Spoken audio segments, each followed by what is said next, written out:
हिमाचल प्रदेश के पूर्व मुख्यमंत्री और वरिष्ठ कांग्रेसी नेता वीरभद्र सिंह का कोरोना संक्रमण से निधन हो गया। उन्होंने गुरुवार तड़के 3:40 पर अंतिम सांस ली। इंदिरा गांधी मेडिकल कॉलेज अस्पताल के एमएस डॉक्टर जनक राज ने उनकी मौत की पुष्टि की। वहीं पूर्व मुख्यमंत्री के निधन पर हिमाचल सरकार ने प्रदेश में 3 दिन का राजकीय शोक घोषित किया है। इन 3 दिनों में प्रदेश में कोई भी बड़ा आयोजन नहीं होगा। अस्पताल प्रशासन को ये सूचना देते हुए बहुत दुख हो रहा है कि हमारे संस्थान में 30 अप्रैल 2021 से हमारे प्रदेश के पूर्व मुख्यमंत्री श्री वीरभद्र सिंह जो उपचाराधीन थे, आज सुबह लगभग 4 बजे के करीब उन्होंने यहाँ पर अंतिम सांस ली है और अभी इनकी शरीर को एम्बाल्मिंग करने के बाद मृतक शरीर को परिवारजनों के हैंडओवर कर दिया जाएगा।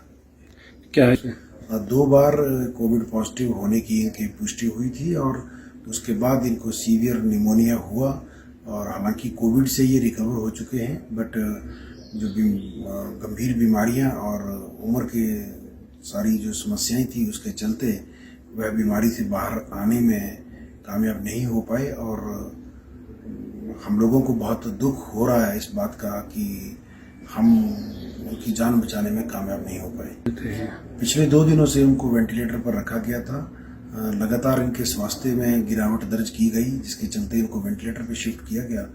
उस पर भी इनकी इम्प्रूवमेंट नहीं हुई है और रात में लगभग 4 बजे के करीब जो कार्डियोपल्मोनरी अरेस्ट होने के बाद इनको मृत घोषित किया गया है। एम्बाल्मिंग का प्रोसीजर होने के बाद इनके पार्थिव शरीर को परिवारजनों के सुपुर्द कर दिया जाएगा और आगामी प्रक्रिया वो परिवारजनों की इच्छानुसार और उनके ही अकॉर्डिंग जो भी वो होगी। 12 अप्रैल और 11 जून को वह 2 बार कोरोना वायरस से ग्रसित पाए गए थे, जिसके बाद उनकी तबीयत अक्सर खराब रहने लगी। 27 वर्षीय वीरभद्र सिंह दोबारा कोरोना संक्रमण होने के कारण शिमला के आईजीएमसी में उपचाराधीन थे। वह 2.5 महीने से आईजीएमसी में दाखिल थे, लेकिन सोमवार को उनकी तबीयत ज्यादा खराब होने पर डॉक्टरों ने उन्हें वेंटिलेटर पर रख दिया था। तब से ही वीरभद्र सिंह बेहोशी की हालत में थे और गुरुवार सुबह मल्टी ऑर्गन फेलियर होने के कारण उनकी मौत हो गई। उनके पार्थिव शरीर को अंतिम दर्शनों के लिए उनके आवास पर रखा गया है।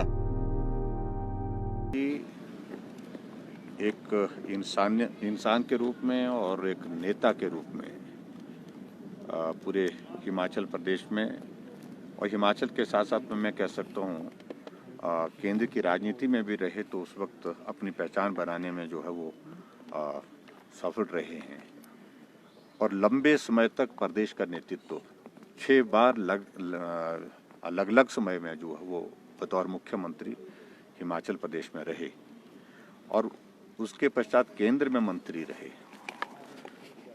हमेशा उनने हिमाचल के हित की बात केंद्र में बतौर मंत्री के नाते और हिमाचल प्रदेश में मुख्यमंत्री के बतौर काम करते हुए जो है वो बहुत प्रखर ढंग से रखी। और सबसे बड़ी बात यह है कि इतने लंबे समय तक हिमाचल प्रदेश में कोई भी मुख्यमंत्री नहीं रहे। मैं समझता हूँ कि हिमाचल की ही बात नहीं, पूरे देश भर में भी ऐसे नेतृत्व बहुत कम है जो इतने लंबे समय 6 बार मुख्यमंत्री के दायित्व का निर्वहन कर चुके हैं। उनके जाने से ये पूरे प्रदेश के लिए एक बहुत बड़ी क्षति है, देश के लिए क्षति है और परिवार इस दुख को सहन करे, इसके लिए मैं ईश्वर से प्रार्थना करता हूँ कि उनको शक्ति दे। और ऐसी परिस्थिति में मैं व्यक्तिगत रूप से उनके बहुत नज़दीक भी रहा।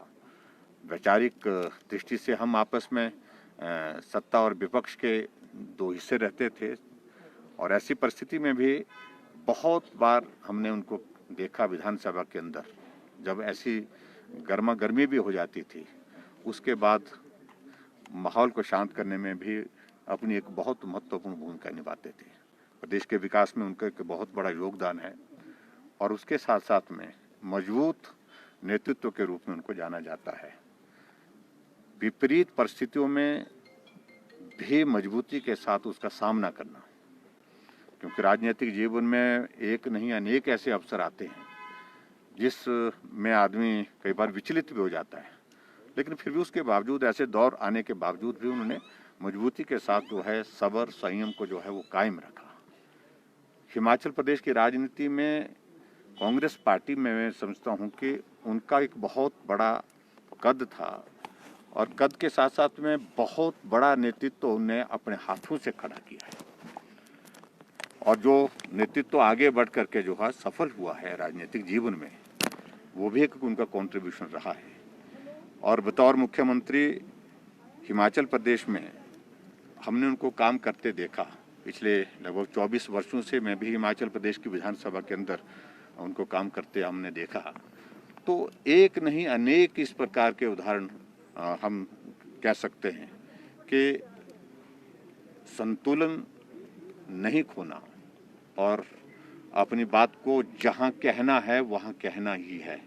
चाहे वो कांग्रेस पार्टी का नेतृत्व रहा, जब कुछ बातें उनको लगती थी कि ये ठीक नहीं है तो वो बात कहते थे, प्रखर ढंग से कहते थे और उसमें वो बहुत चिंता नहीं करते थे। और सार्वजनिक मंच पर से भी वो विधानसभा के अंदर भी कुछ बातों को लेकर के इस प्रकार से कहने का उनका स्वभाव जो लगता था उनको वो कहते थे, सहजता से कह देते थे। तो इस दृष्टि से एक बहुत बड़ी क्षति प्रदेश को हुई है। ईश्वर उनकी आत्मा को शांति दे।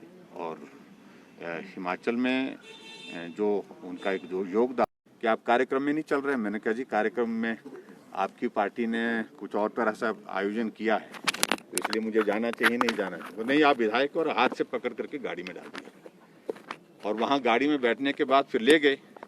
फिर मैंने कहा गाड़ी में बोलते जब चलते चलते तो मैंने कहा जी मंच पर अगर आप मेरे को ले ही जा रहे हैं तो मुझे बोलने के लिए तो आप देंगे नहीं। तो उन्होंने कहा कि नहीं, आनंद के साथ जो है वो जब मिलते थे एक अनुभूति होती थी कि हम किसी शख्सियत को मिले। जी, हमने 3 दिन का राजकीय शोक घोषित किया है। आज के दिन की हमने छुट्टी की भी घोषणा करने का निर्णय किया है और पूरे राजकीय सम्मान के साथ उनकी अंत्येष्टि। वीरभद्र का जन्म 23 जून 1934 को शिमला, हिमाचल प्रदेश में हुआ था। उनके पिता का नाम राजा पदम सिंह और माता का नाम श्रीमती शांति देवी था। उनका विवाह प्रतिभा सिंह के साथ हुआ। शिमला ग्रामीण से विधायक विक्रमादित्य सिंह उनके इकलौते बेटे हैं और उनकी 4 बेटियां हैं, जिनमें से एक का नाम अपराजिता सिंह है।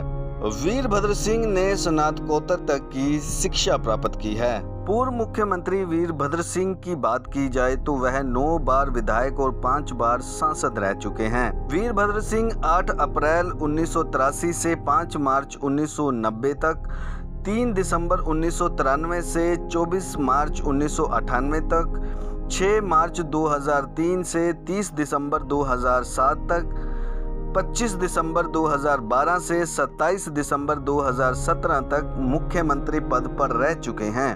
सो कुल मिलाकर पूर्व मुख्यमंत्री वीरभद्र सिंह 6 बार हिमाचल के मुख्यमंत्री रह चुके हैं। हिमाचल के पूर्व मुख्यमंत्री राजा वीरभद्र सिंह के देहांत की खबर सुनते ही पूरी दुनिया से उन्हें ट्वीट के जरिए श्रद्धांजलि दी जा रही है। प्रधानमंत्री Narendra Modi, Amit Shah, Sukhbir Singh Badal, Rahul Gandhi, Priyanka Gandhi, Indian national Congress, captain Amarinder Singh के साथ साथ अलग अलग राजनीतिक पार्टियों के नेताओं द्वारा ट्वीट के जरिए राजा वीरभद्र सिंह को श्रद्धांजलि दी गई। रियल फ्लेवर्स न्यूज़ भी राजा वीरभद्र सिंह को श्रद्धांजलि भेंट करता है।